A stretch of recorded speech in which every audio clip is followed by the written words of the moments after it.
Welcome back to Beards and Brews. Hey, if you haven't already, be sure to subscribe or follow no matter where you're listening. Not only does it help us out, but you'll know exactly when we have another one brewing. Gentlemen, we're doing our spooktacular again. Forgot to bring it up last time when we did Killer Clowns from Outer Space, spectacular picture. This week, I'm going to ask you guys, what do you guys think of Freddy versus Jason? The hash-slinging slasher versus the mightiest duck was 90 minutes of thank God it's over. Okay, so I've seen a lot of the Freddy movies, a lot of the Jason movies, but like the ones back in the 80s, I hadn't gotten to this one yet. This movie's bad. It is real rough. I'm actually really relieved you guys kind of think the same way. This movie kind of just stinks of turn-of-the-century horror, like that post-Scream hasn't found its feet again horror. Yeah, like, you hit the nail on the head with the, like, turn-of-the-century kind of horror thing. This is a great example of that, in that turn-of-the-century horror just fucking sucked, man. I think that's why it hurts my heart the most, and the fact that I have to say turn of the century, because fans of both series, both A Nightmare on Elm Street and Friday the 13th, after all these years, this is something like a lot of people wanted, kind of like Alien versus Predator. And it did the same thing. Yeah, and it just felt like it just didn't deliver, or not deliver enough, which is, I guess, kind of the same thing. To me, it feels like it just, like, jumped the shark straight from the get-go. Like, this movie felt like it wanted to go to the next level just right out of the gate. But the next level is just like, I don't know, Gathering of the Juggalos or something? I don't know. What kills me, though, is even in the Jason movies from prior, even in the old Freddy movies, there's elements of honest-to-goodness attempts and some swinging hits at fucking real horror. This has no honest-to-goodness horror in it whatsoever. This is all just, schlock, and the idea of, oh, here's Jason doing Jason things. Here's Freddy doing Freddy things. And Robert Englund's phenomenal. He always is, so I can't say anything bad there. But he has a scarier cameo in fucking Roseanne than he is in this movie. I've been rewatching Stranger Things, and honestly, he's scarier in that, and he's literally just an old man. But no, he does do a great job in this, at least compared to literally everyone else. Yeah, we have to talk about that, don't we? Because everybody in this movie, and sometimes even the guy playing Jason, phoning it in, just like wholeheartedly. Man, like there's no likable character at all. Like not even the final girl. She just kind of is a placeholder.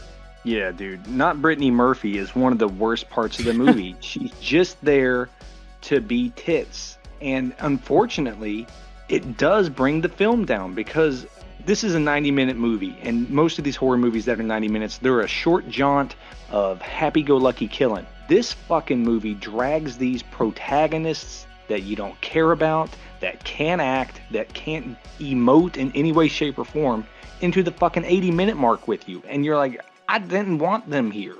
You say she's just there for tits, and like that sounds misogynistic and everything, but it's absolutely true. They are, honestly, they're distracting and not in any of the good ways.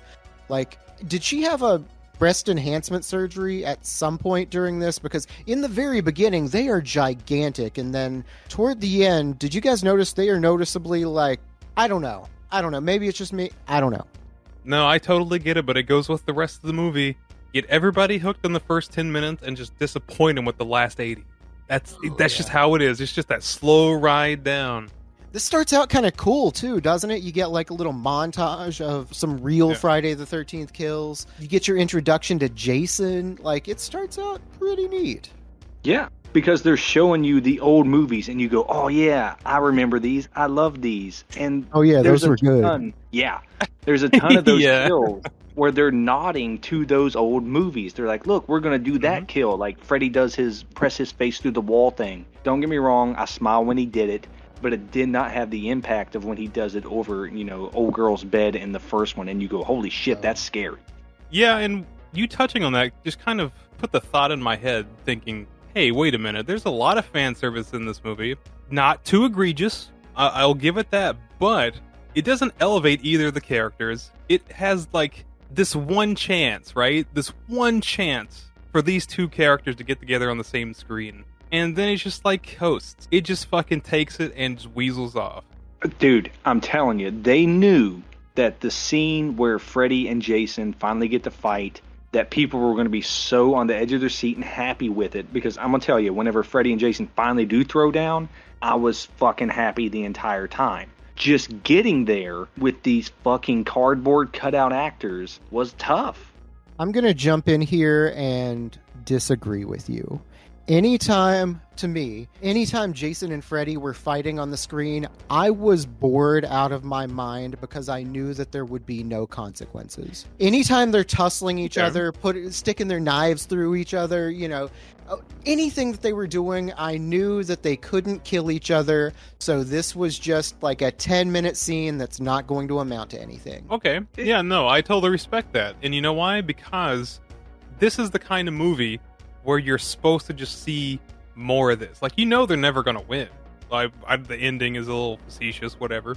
Yeah. But the thing is, like, why were they so afraid to giving us more? Why did they have to just march down that causeway with the same exact shit, having like 6 to 7 people that they're going to pick off one by one until the very end? Okay, fine. Maybe you do need like some attachment to the real world to get quote unquote the plot going, but the ticket that I bought, and I did see this in theaters back in 2003 or whatever it's called nowadays, they wore an onion on their belt. That was the style then. But the thing is, it just played it way too safe. Do you think maybe they were focused so hard on making something that was at the same time both a Freddy movie and a Jason movie, they ignored the goal of making it a good movie? I mean, maybe, but that's a real question. That's not just me shitting on this again. It seems like their priorities were in the wrong place. No, you're totally right, because not only did they miss the goal, they missed the goalie. Now, I love Robert Englund in this movie because he is the character. He knows what to do regardless of what direction that he has. Oh, yeah. But this is basically a Freddy movie. Hardly any Jason. It's because Jason can't carry it. Jason can't do anything. But when you have Robert Englund and the charisma that he brings to this character, I mean, fuck, he is Freddy.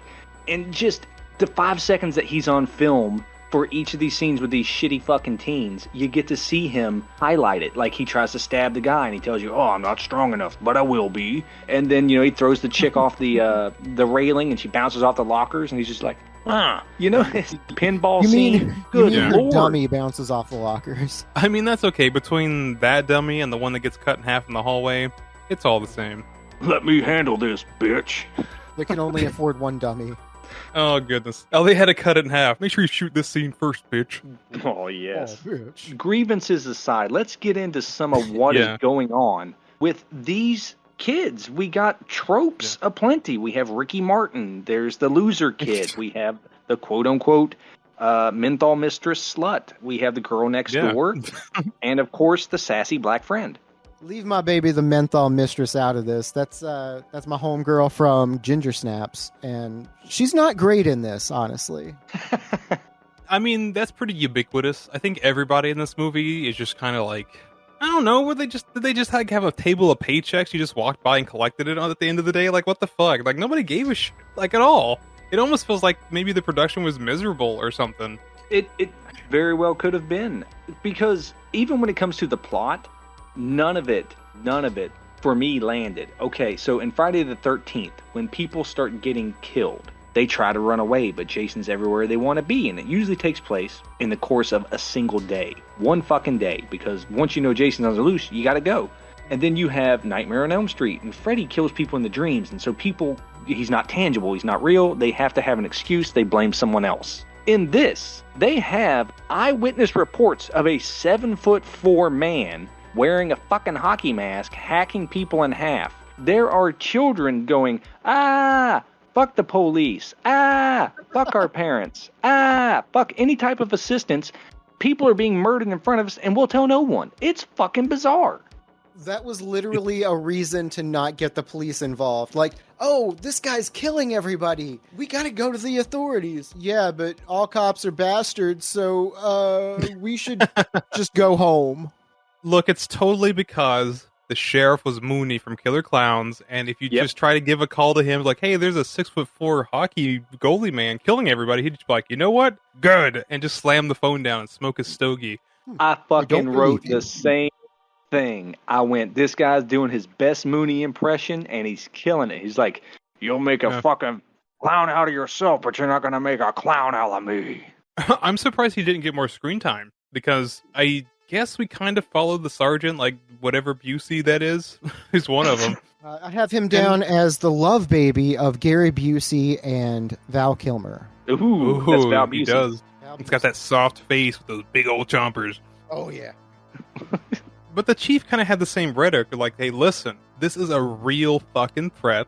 We're going to take care of it. Now, mind you, like, we all know in the back of our heads, like, this is probably some Amity shit, and then this guy in power probably doesn't know any better, but it seemed like more of a safe bet to trust this guy who knows what he's doing, and not the new guy from fuck all, just trying to be like this weird sleuth and fucking everything up. In fact, not only was the guy that escaped from the asylum part of the problem by spreading the word of Freddy Krueger, but this dipshit was too. Okay. Oh, yeah. So you mentioned the asylum. There's a big point that I want to touch on. This movie feels like a sequel. And I know this is a sequel. This does technically come after a whole bunch of Friday the 13th movies, whole bunch of Nightmare on Elm Street movies. This has a pre-existing canon.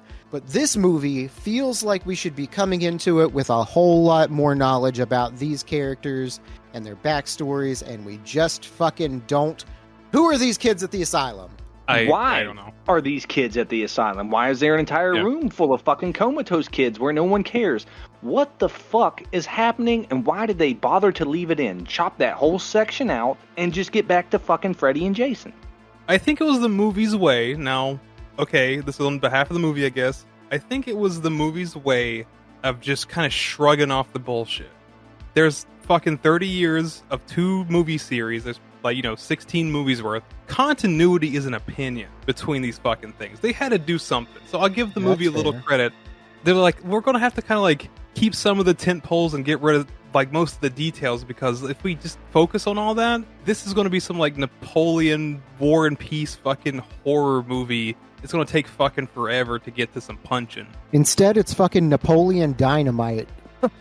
Freddy's like, hey, I bet I could throw Jason over that hill.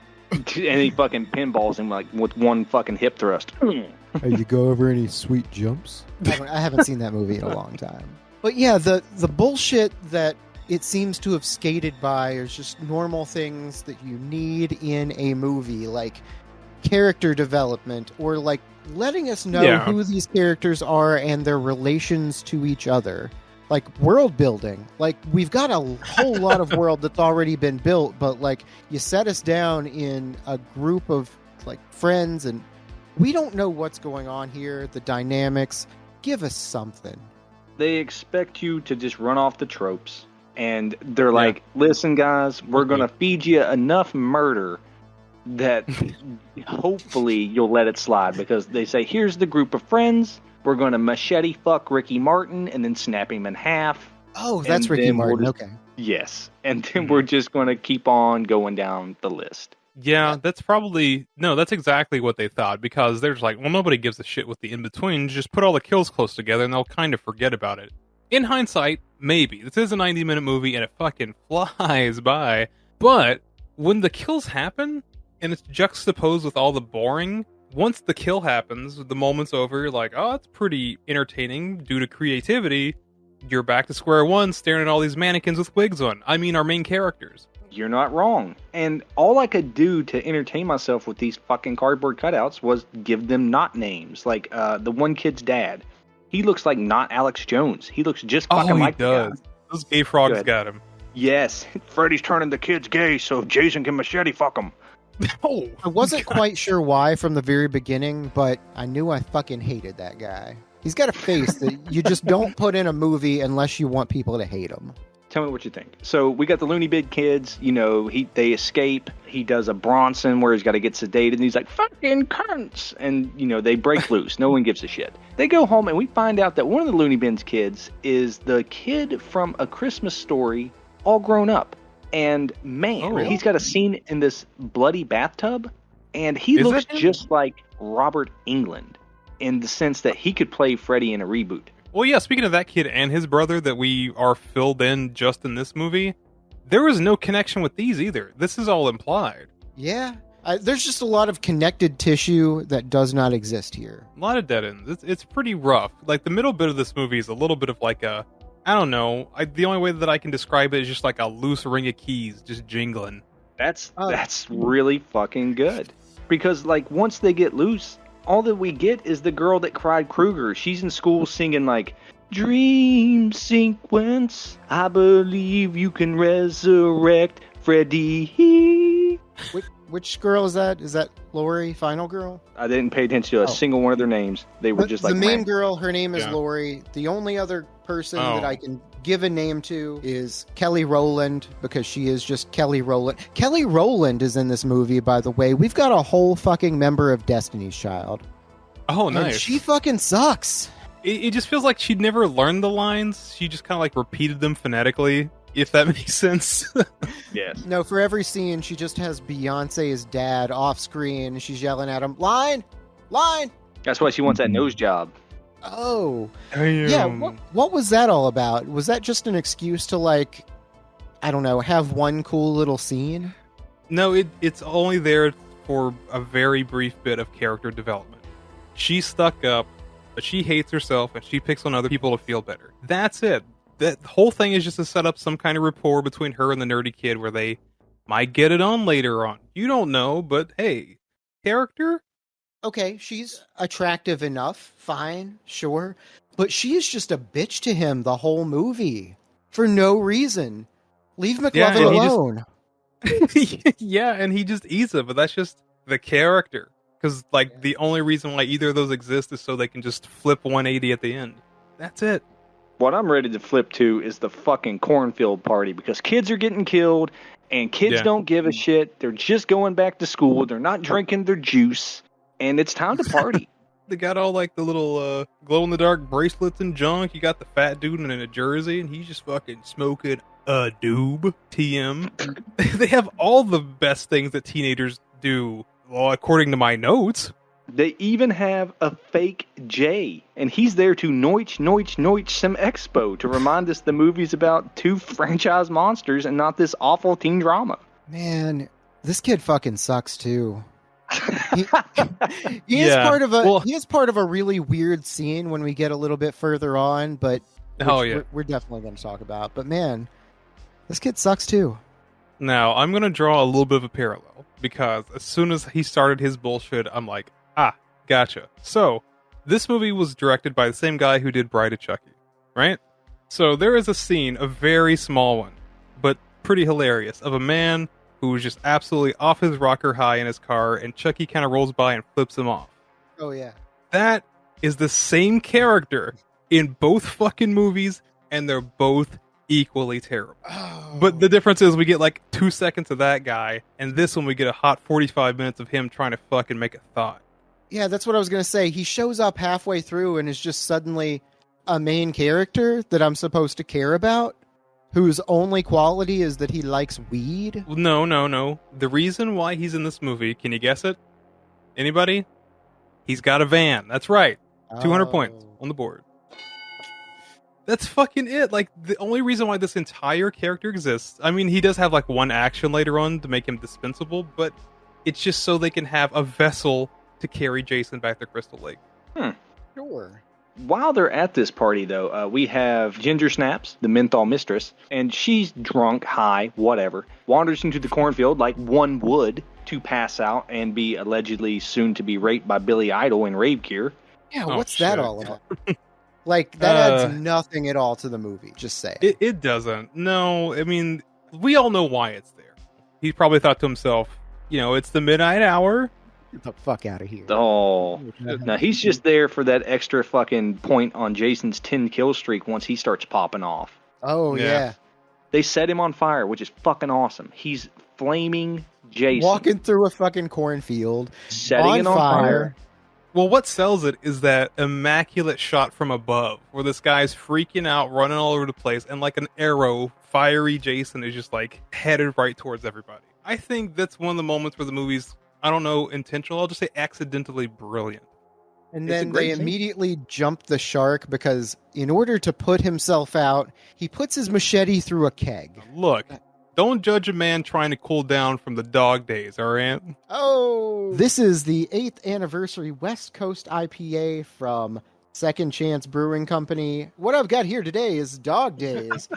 This is a 6.0 alcohol by volume, India Pale Ale. Green, vegetal, herbal, grassy, not especially hoppy. 6.0, that's probably a good thing. You got to keep it nice and balanced it is. Honestly, I've got no complaints about this. It's not anything special.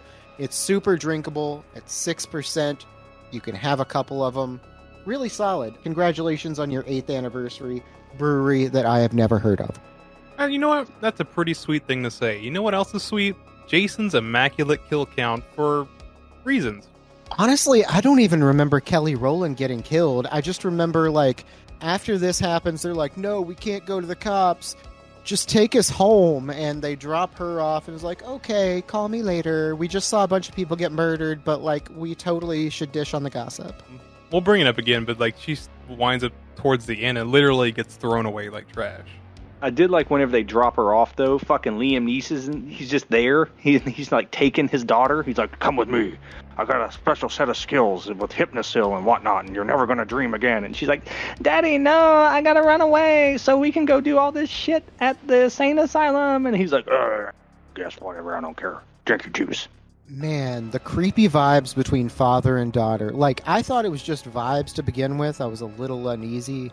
And then Freddy does that, you know, give daddy a kiss thing or whatever it is. Yeah. And man, yeah, it's rough.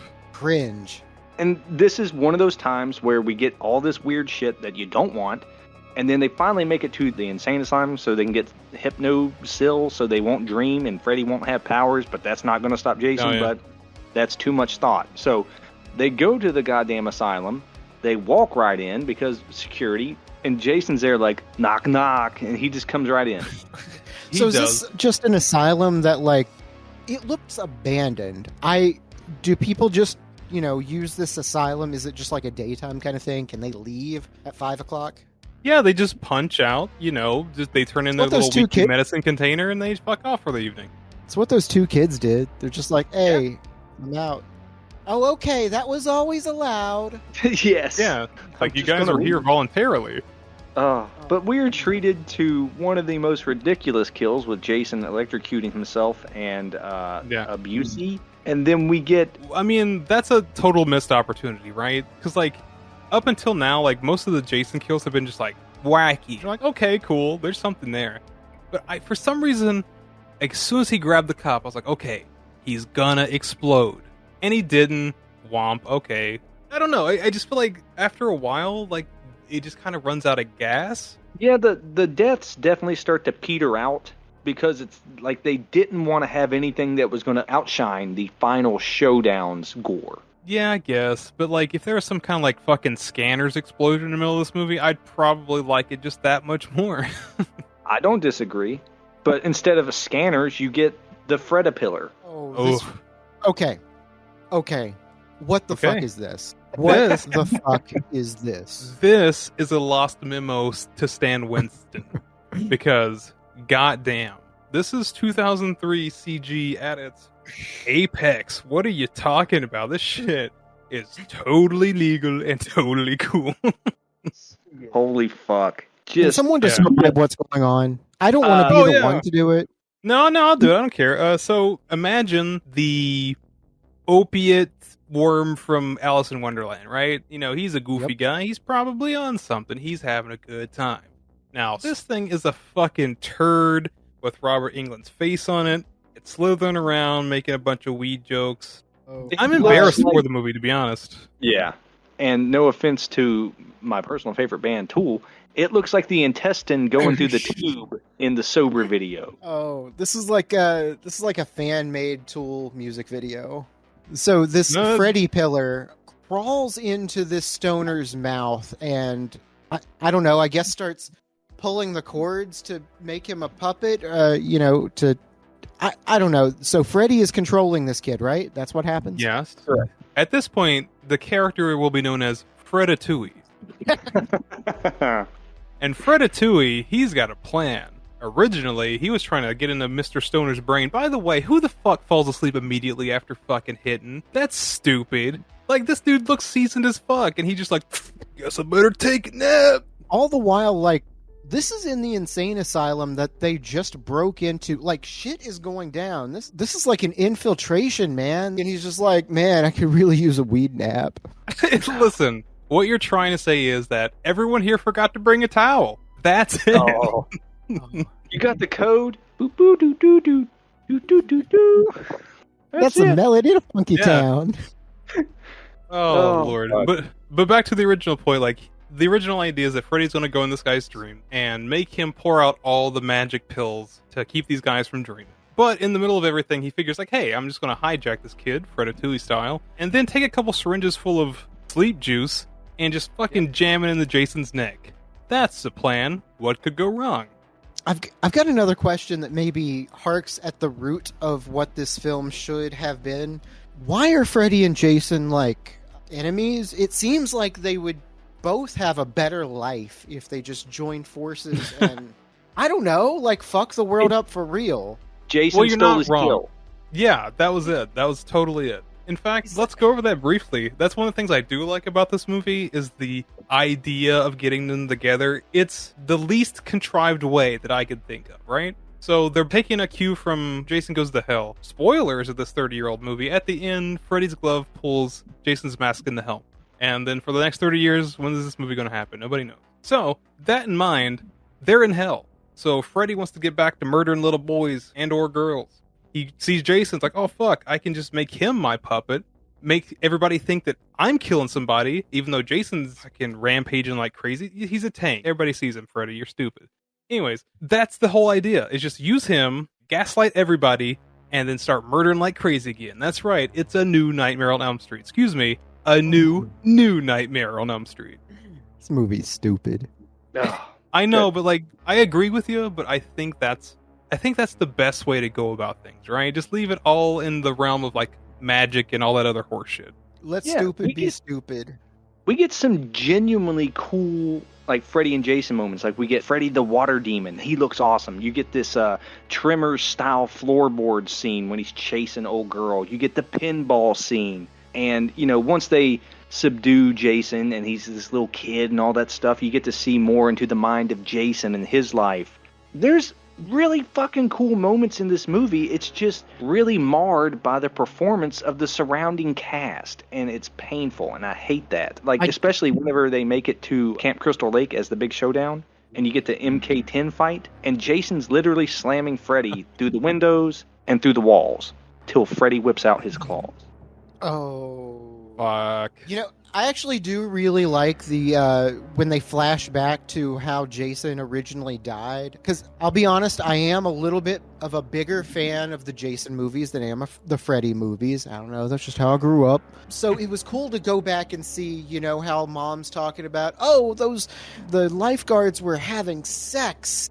And that's why my baby boy died. And we actually get to see that. And it feels real. Like, it feels like it belongs in the series, where the rest of this movie really doesn't. Yeah, this movie needs all the context they can get. Just anything. Yes. But what kind of threw me off was that they recast Jason's mom for obvious reasons, but like, this was just some lady screaming at me and or Jason, and I was just like, I don't fucking buy this. She wore the same sweater, so I get it. The continuity is there for me, at least. We're watching it, and the wife goes, she would never yell at Jason like that. And I went, you're not wrong. I mean, I guess you can kind of say, like, oh, that's just Freddy impersonating his mom, and that makes sense. Oh. But the character Jason, I feel like, would know. Yes. He'd be like, there's no fucking way my mom would do that. Like, wouldn't take it. He'd be like, mm-mm. Yeah, he's not Bobby Boucher, like my mama said, you know, like he can make a decision. Yeah. Also, I remember my mama's teeth being much more yellow. They are almost brown in the original. She was the original menthol mistress. Mm. Ooh. Okay, so let's catch up where our main characters are. Dead. You remember when we talked about Freddy stabbing Jason with this knockout juice? Okay, he's knocked out. So they're like, all right, what are we going to do? We're going to take him to Crystal Lake because, of course, we don't know why, but, I mean, sure, makes sense. And the idea is, hey, Destiny's Child, you have to give Jason CPR because he's drowning. Yeah, the only thing that I can think of is that during production, the writers were on set and they're like, listen, it's been exactly 7 minutes since we told a dead joke. Should we do it again? It didn't work. Perfect. Next scene. Bingo. Crash the fucking van, eject Jason, let him roam around, let this fucking final fight finally pop off. I want to see Jason like fucking half drugged up, just like wandering around, obviously like drooling out of both sides of his mouth, just like swinging that machete willy nilly. You knew when when a pissed off alcoholic sees you in public and they just give you that death stare. Yes. The whole movie boils down to Freddy and Jason in front of a 7-Eleven in the middle of the night. That's my last hot dog. And they're easily distracted by all these teenagers who have a little too much change in their pockets that they can hear. Dude, yes. I didn't know this was bring your own cup day. Oh, bring your own cup day, yes. It's just someone's hollowed out skull. Oh, that's great. Now, there's a bit when they bring Freddy back into the world, and this to me is the idea of the acting. The makeup on Robert Englund's face is so good at letting him show inflection in his face that he realizes, oh shit, you pulled me into the real world, and he turns around and there's Jason. And Robert Englund in that makeup as Freddy Krueger looks absolutely, genuinely terrified. And I love it. Oh, bitch. They were just like, bitch? Because he's just right there. Yes. But no, you're absolutely right. There's a couple times when he's in the real world where all that conniving sinisterness just melts off his face, almost figuratively and literally. Oh. And it's just really satisfying because I know Robert Englund has just crafted this guy for better or worse over the past 30 years. And I kind of feel like this movie was kind of like the wrap-up for both of these people. So when they finally start duking it out and stuff, it's a little harrowing. It's like, oh man, this is stupid as fuck, but 12-year-old, 13-year-old me would be absolutely just mind blown, It's only the last fight between them that you think, where there's any idea where it's like, all right, this has consequences. Because there's only 5 to 10 minutes left in this film, so it might mean something. Yeah, I mean, you got Freddy fucking busting out these wicked ass combos where he's dropping elbows, he's making propane or compressed air torpedoes, he's dropping rebarb through him, he's using a wrecking ball, there's a mine cart, there's blood spraying like it's a Kill Bill movie, he's chopping his fingers off. It's fucking awesome. Why is there an oil refinery directly on the shores of Crystal Lake now? Listen, money talks, all right? The supernatural shit can just whatever. It just happens around the refinery. Don't go outside. Sure. Just like a random cornfield can pop up just for the convenience, this oil refinery can plop down for the convenience too. These are facts. Hey, yeah, it's fine. Whatever, we don't even know where we are at the start of the movie, but it's just a van right away from Crystal Lake. Fuck it. Every town has an Elm Street, right? That's how we do it. Am I making this up? But Crystal Lake is supposed to be in upstate New York, right? Like Cannon? That sounds about right. I'm not sure. I believe so, like that or Jersey, one of the two. And Nightmare on Elm Street is Illinois, is that right? You're thinking of Haddonfield from Halloween. Oh, okay. All of these houses are actually in Los Angeles, and I just want to brag. I went to the original Nightmare on Elm Street house not too long ago. It is a little different.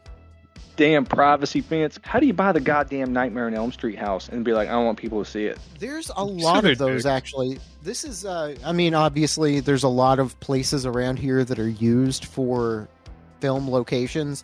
Some of them lean into it, like the Halloween house. I've been to that one as well. It itself is a lawyer's office, but the house, the building right behind it, is all about the whole Halloween thing. But there's a house right around the corner that I think is the house from Matilda, and they have signs up. It's like, no photos, no visitors, go the fuck away. I think it's because people are jackasses. They'll come, for some pictures and wind up loitering and doing stupid shit on their property. That's why the Goonies house had to, put up a bunch of fences, because people just wouldn't fucking go away. Fair enough. People are animals. Yeah. Speaking of animals, this fight is animalistic. He fucking gets his fingers chopped off. Freddy takes his machete, starts hacking away. He ends up doing, the AVP ending where Freddy Krueger Three Stooges his eyes out, and then he fists Freddy in the stomach, and then there's an explosion. Game over. Yeah, you're right. Jason very quietly says, "Hey, I'm gonna take my fist and ram it through your stomach, pull out your gosh darn spine. All right." And I'm gonna give it a little tickle while I'm in there. Just a little tickle. That's one. I mean, it's one of the best parts of the movie because, like, when they're all entwined, just stabbed with their own weaponry, they have like this little bro moment. Like, all right, man, look like this is it. And Jason's like, Did I cut out? Jason's like, what? "Oh, that was the joke. He doesn't talk." Oh, Fuck. oh! You I got love us. You got me. You got me good. I was checking the phone. I was like, what? Yeah, I was like, did we cut out? But Oh. yeah, okay. In this final fight, all right, it is a little bit cool. I'll give it a little credit. There's some cool shit going down. I guess the idea, the reason to get everybody out here was they're on this dock on Crystal Lake. Jason doesn't like water. Freddy doesn't like fire. We're gonna set the dock on fire, and then they can't swim, right? Nope. Oh, okay. All right. So that's going to be the end of both franchises. All right. Let's do it. Boom. Fire. Propane accessories. Yeah, I mean, there is that feeling of like, you know, the movie has a checklist. It's doing what it needs to do, but it does a little fun kind of like, you know, fake out or whatever towards the end. You know, like it's like, oh man, this guy's coming out of the water and he's dragging his feet across the boardwalk. He's coming towards him with a machete. Oh shit, it's Jason. Nah, just an armless Freddy being Freddy. It's just cool because like it's such a just fucking, I don't want to say a bitch thing to do, but it's such a cynical thing to do, I guess. No, that really was pretty cool. I'll give it that. That was pretty. It faked me out. No, okay. I'll let me reframe that. Like character wise, it seems like a very skeezy thing to do, which is Freddy. You know. Yep. It seems cocky to me. It's like if a pro wrestler came out and did like his opponent's finishing move on him.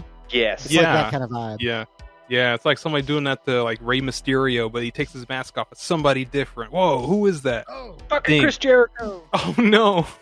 But I don't. The only thing I remember is the very last part of this. I don't even know what happens after this. It's just Jason wins. He brings Freddy's head back up from the shore, and Freddy's head blinks. They're both still alive. Get the fuck out of here. Yep. Somewhere on some horror forum, there's an argument about this. Oh, I'm sure. I loved every piece that had Jason or Freddy in it. I've got a soft spot for these guys. So out of this 90 minutes, there's 20 minutes of movie that's worth seeing. That's about the best way I can put it. I don't hate this movie, but I don't like this movie. It feels like it has some cool moments. Otherwise, it just kind of feels uneven. It feels like it plays itself too safe sometimes, but on the other hand, it's just empty and void of any kind of characters. So like the movie doesn't quite just give you enough of what you want, you know? It just seems like this movie should be more important and should have been treated with more care, and it wasn't. It was just kind of the product of its time. Yeah, I think I've already voiced all of my grievances, I guess I'll say, toward this movie. It's a bad one. I think I probably liked this one the least amongst the three of us. I think this movie is truly bad. There aren't too many redeeming qualities for it. There are a couple of cool scenes. Absolutely. You could really distill those down into, like, honestly, like, still frames. And it should have been better. Put another, like, 20 minutes on this. Give us a little character development. Cut out, like, I don't know, most of the bullshit. No, still then, fuck it. This movie sucks. Well, there you have it. That was Freddy versus Jason. If you have any strong feelings about the movie or the show, leave it in that comment section below. Make sure you hit the like and subscribe buttons or whatever the equivalents are on your platform of choice. Be sure to hit the bell icon down there too, so you don't miss what we have brewing up next. Get out there and follow us on social media, you guys. We've got all that stuff. We're on YouTube, and you can find us anywhere podcasts are available. Give us a shot. We're kind of funny. If you don't, we're going to come into your dreams, pinball your body around a little bit, and then be like, bitch, about 12 times. Yeah, bitch. Just gotta rip a burp in there too. Oh, bitch. Yeah, it's almost like Edgar from Men in Black. Sugar and water, bitch.